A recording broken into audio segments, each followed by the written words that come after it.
बिस्मिल्लाहिर्रहमानिर्रहीम।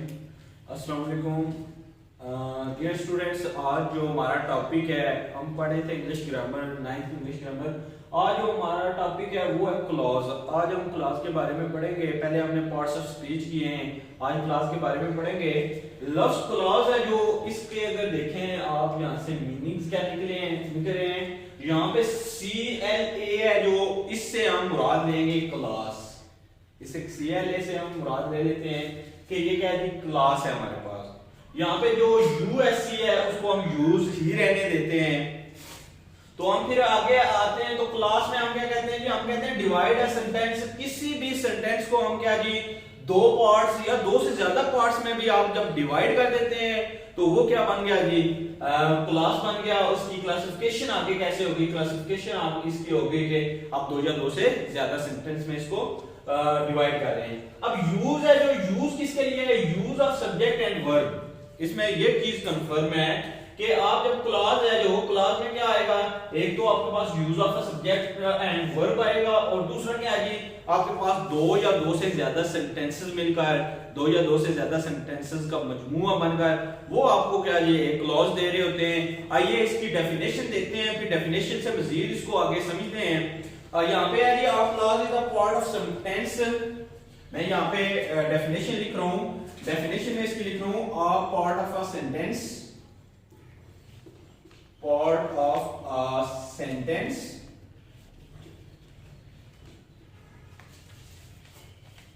with a subject and a predicate, with a subject and a predicate।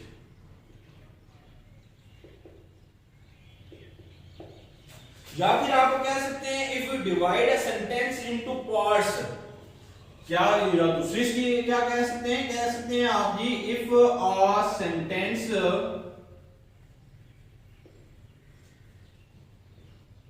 Is divided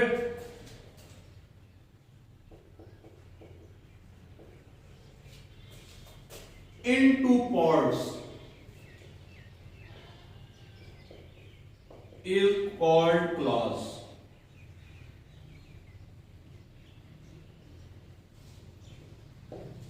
यहां पे दो इसकी मैंने डेफिनेशन लिखी है। या तो क्या है जी, एक सेंटेंस का एक ऐसा पार्ट जो किसके साथ हो जाए, सब्जेक्ट एंड प्रेडिकेट के साथ होता है, वो आपके पास क्लॉज है।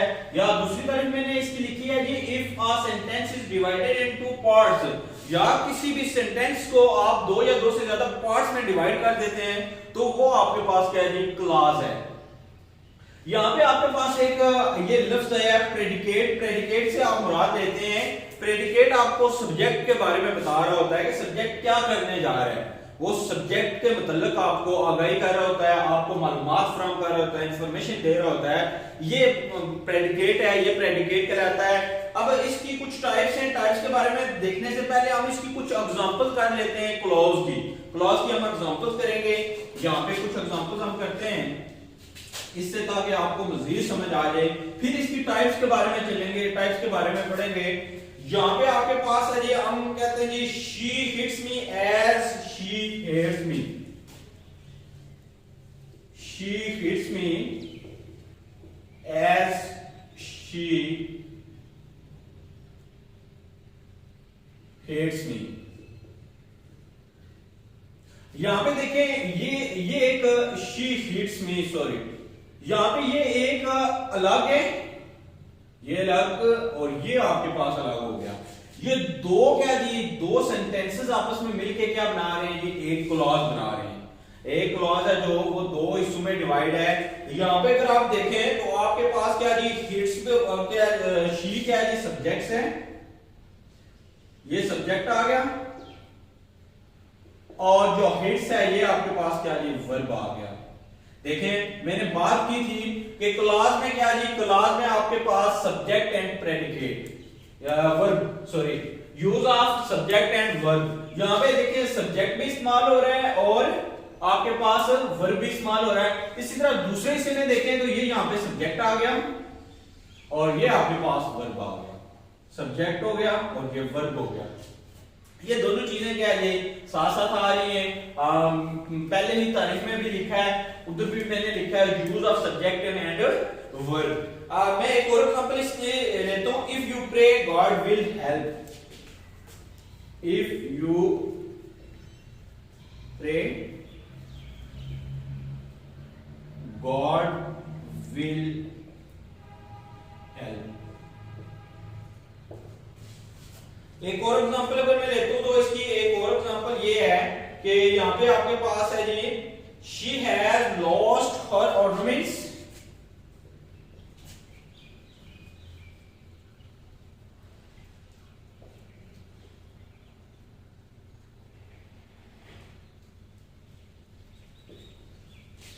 फिर क्या है जी, आगे मैं इसको बिकॉज शी इज केयरलेस, यहां पे मैं इसको क्या कह रहा हूं जी, because she is careless।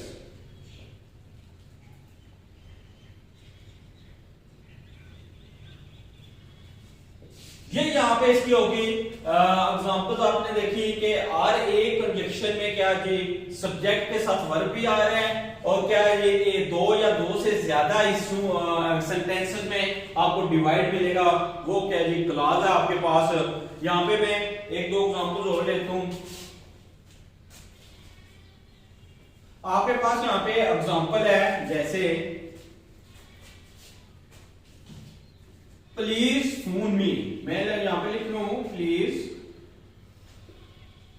Phone me when you go there. यहां पे देखिए जी, ये आपके पास आ गया एक क्लॉज, और एक क्लॉज ये आ गया व्हेन से आगे। यहां पे जो समझने की बात है वो ये है कि इसमें क्या जी, क्लॉज या तो इंडिपेंडेंट हो सकते हैं या डिपेंडेंट भी हो सकते हैं, डिपेंडेंट भी हो सकते हैं और इंडिपेंडेंट भी हो सकते हैं। इनको समझना कैसे है, देखें मैंने पहले भी यहाँ कंजक्शन जो सबऑर्डिनेटिंग कंजक्शन हमने किए थे, वहां पे मैंने आपको बताया था कि इंडिपेंडेंट क्लॉज वो होते हैं जो आपने पूरे पूरे मानी रखते हो, अपना मतलब जिनको पढ़ने से आपको उसका पूरा पूरा मतलब समझ आ जाए, जो अपने अंदर पूरे मीनिंग्स रखते हो। और डिपेंडेंट क्लॉज वो होते हैं जिनमें पूरे पूरे आपको वजाहत नहीं मिलती, उनके मीनिंग्स पूरे समझ नहीं आते, उनकी वजाहत आपको समझ नहीं आती, वो क्या होंगे डिपेंडेंट। प्लीज फोन मी, देखें ये क्या है जी, ये डिपेंडेंट है,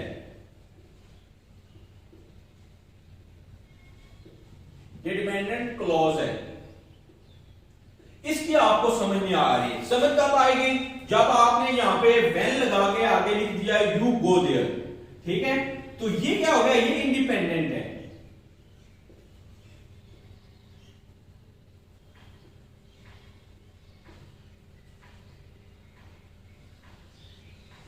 उम्मीद करता हूं आपको इंडिपेंडेंट क्लॉज और डिपेंडेंट क्लॉज की भी समझ आ गई होगी।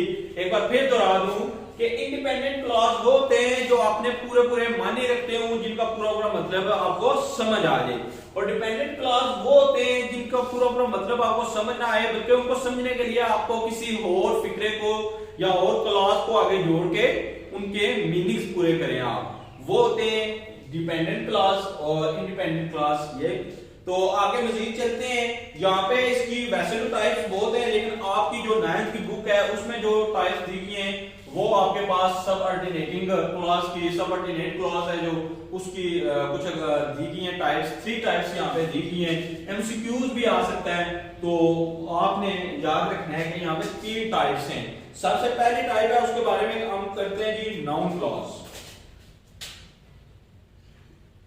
टाइप्स इसकी कौन सी है जी, सबसे पहली है जी नंबर 1 पे आपके पास जी नाउन क्लॉज। पहले आपने समझना है कि नाउन क्लॉज है क्या चीज है। नाउन क्लॉज क्या है जी, नाउन क्लॉज आपके पास है, noun clause is a dependent clause that acts as a noun. A noun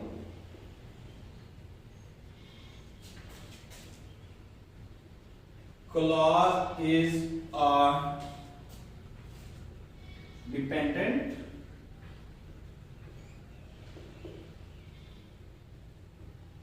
clause that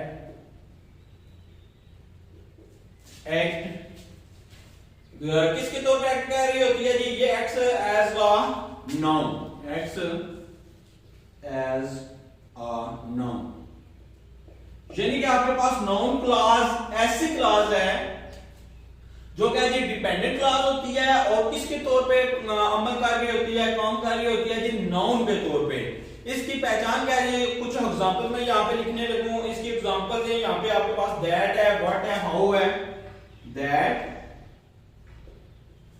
what, how, where, whose, whom, etc. ये इसकी कुछ एग्जांपल्स हैं। यहाँ पे अगर हम सेंटेंस में एग्जांपल इस्तेमाल करें तो हम कुछ ऐसे इस्तेमाल करेंगे, हम कहेंगे कि नाउन क्लॉज क्या जी, कैन एक्ट एज सब्जेक्ट और ऑब्जेक्ट, ये सब्जेक्ट के तौर पे भी काम कर सकता है और ऑब्जेक्ट के तौर पे भी काम कर सकता है। Whatever we study increases our knowledge. Number 1 पे हम कहते हैं जी whatever we study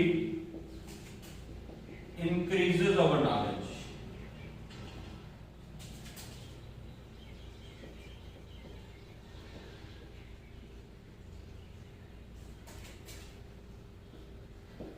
ये यहाँ पे देखें, ये कौन से क्लास के तौर पे इस्तेमाल हुआ है, ये एज अ सब्जेक्ट इस्तेमाल हुआ है आपके पास,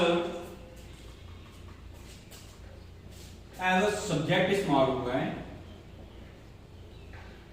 noun clause as a subject, noun clause as a subject इस्तेमाल हुआ है। एक और एग्जांपल अगर हम ऑब्जेक्ट के तौर पे इसकी लेते हैं तो वो है no I realise what you had thought, now I realised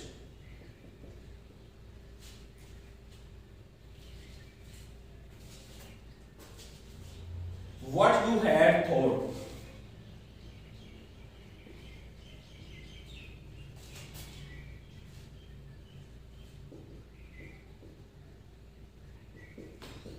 तो ये किसके तौर पे है जी, noun clause as a object इस्तेमाल हुआ है, ऑब्जेक्ट के तौर पे इस्तेमाल हुआ है। ये यहाँ पे आप देखें तो आपको पहले ही मैंने कहा जी ये किसके तौर पे जी, डिपेंडेंट क्लॉज के तौर पे इस्तेमाल हो रहा है एज अ क्या जी, नाउन, जो नाउन के तौर पे अमल कर रहा है। आगे चलते हैं तो इसकी नेक्स्ट हम किस्म के बारे में पढ़ते हैं, एडवर्ब क्लॉज क्या है जी। एडवर्ब क्लॉज की दूसरी जो इसकी है काइंड है, टाइप है, वो है आपके पास एडवर्ब क्लॉज।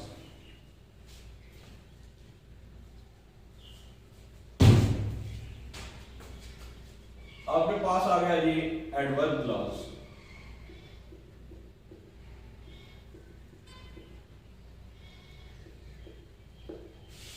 एडवर्ब क्लॉज क्या है जी, एडवर्ब क्लॉज आपके पास यहां पे है the clause which acts as an adverb is called an adverb clause. The clause which acts as an adverb is called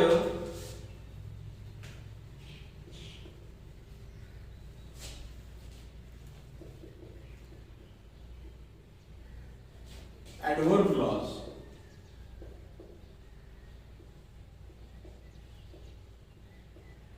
यहाँ पे इसकी कुछ एग्जांपल है जी, इसकी एग्जांपल कौन कौन सी हैं जी, इसकी एग्जांपल्स हैं यहाँ पे आपके पास है जी आफ्टर है, बिफोर है, ऑल्दो है, आफ्टर,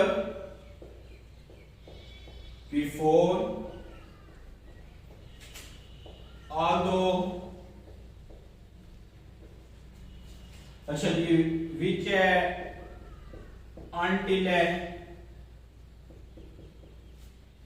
उसके बाद आपके पास इसके एग्जांपल है यहाँ पे when and why.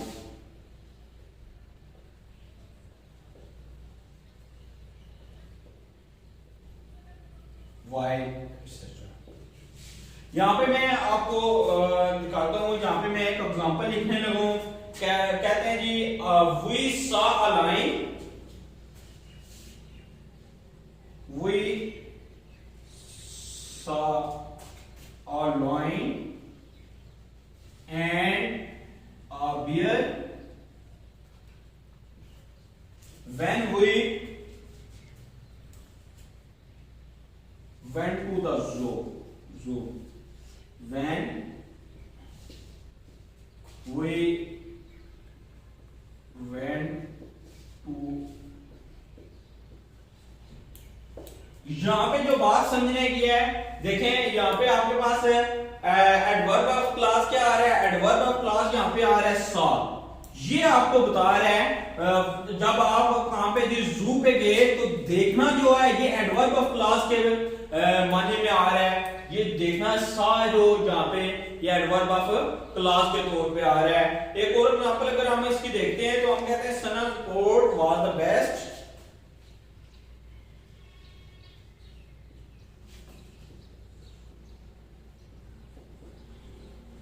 was the best because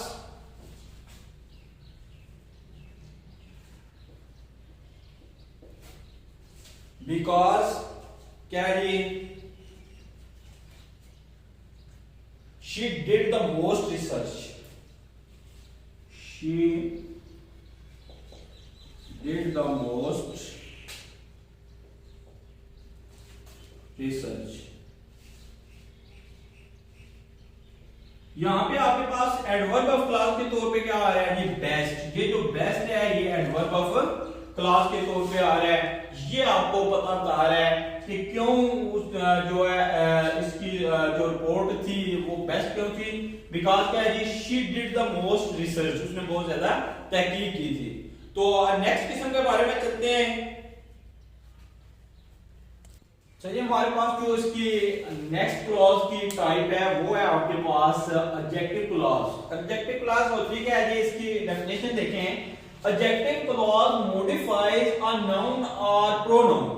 ये नाउन या प्रोनाउन को क्या कार्य होती है, मॉडिफाई कार्य होती है। फिर क्या जी एडजेक्टिव क्लॉज होती है कि ये डिपेंडेंट होती है। ये क्या होती है, डिपेंडेंट। ये आपने मुकम्मल मानी नहीं रखते बल्कि इसको आपने मुकम्मल मानी या मतलब अपना बयान करने के लिए किसी और का सहारा लेना पड़ता है। जैसे मैं कहता हूं कि this is the perk,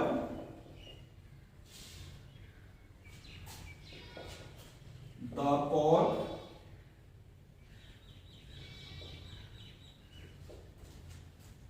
where we can run। ये देखें ये डिपेंडेंट क्लॉज है, इसका हमें पता नहीं है मुकम्मल where we can run, कहां हम दौड़ सकते हैं हमें ये पता नहीं है। जब तक हम इसको ये नहीं कहते this is the park where we can run, तो ये आपने मुकम्मल मतलब अपना बयान नहीं करता। एक और एग्जांपल अगर इसकी हम लेते हैं तो वो आपके पास आ जाएगी I saw a child who was crying। I saw a child who was crying।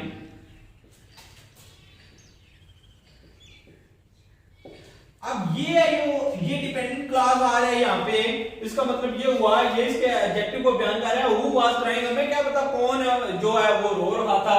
जब तक हमें ये नहीं हम कहते आई सॉ अ चाइल्ड, मैंने एक बच्चा देखा। अब इसके जो मीनिंग्स हैं वो जाके कंप्लीट हुए हैं जब हमने ये कह दिया है कि I saw a child who was crying. तो ये थी आपके पास क्लॉज और इसकी टाइप्स थी। हमने टाइप्स भी एक बात याद रखें हमेशा, इसमें क्लॉज के बाद इंडिपेंडेंट क्लॉज है, डिपेंडेंट क्लॉज है। क्लॉज इंडिपेंडेंट भी हो सकता है और डिपेंडेंट भी हो सकता है। इंडिपेंडेंट क्या होता है जी, इंडिपेंडेंट क्लॉज वो क्लॉज होता है जो आपने पूरे मानी रखता हो, मतलब रखता हो। डिपेंडेंट क्लॉज कौन सा है, जो आपने मुकम्मल मानी ना रखता हो बल्कि उसको आपने मुकम्मल मतलब बयान करने के लिए किसी और का सहारा लेना पड़े। तो एक जो मोस्ट इंपॉर्टेंट है, अगर आप डिपेंडेंट क्लॉज, अगर यहाँ पे ये डिपेंडेंट क्लॉज है, डिपेंडेंट क्लॉज को अगर आप सेंटेंस के शुरू से करेंगे तो फिर दरमियान में आप कॉमा लगाएंगे। और अगर आपका जो सेंटेंस है वो शुरू से इंडिपेंडेंट क्लास से शुरू हो रहा है तो फिर आप कॉमा प्लेस नहीं करेंगे। आज ये हमारा टॉपिक था। इंशाल्लाह नेक्स्ट लेक्चर में नए टॉपिक के साथ हाजिर होंगे। तब तक अल्लाह हाफिज।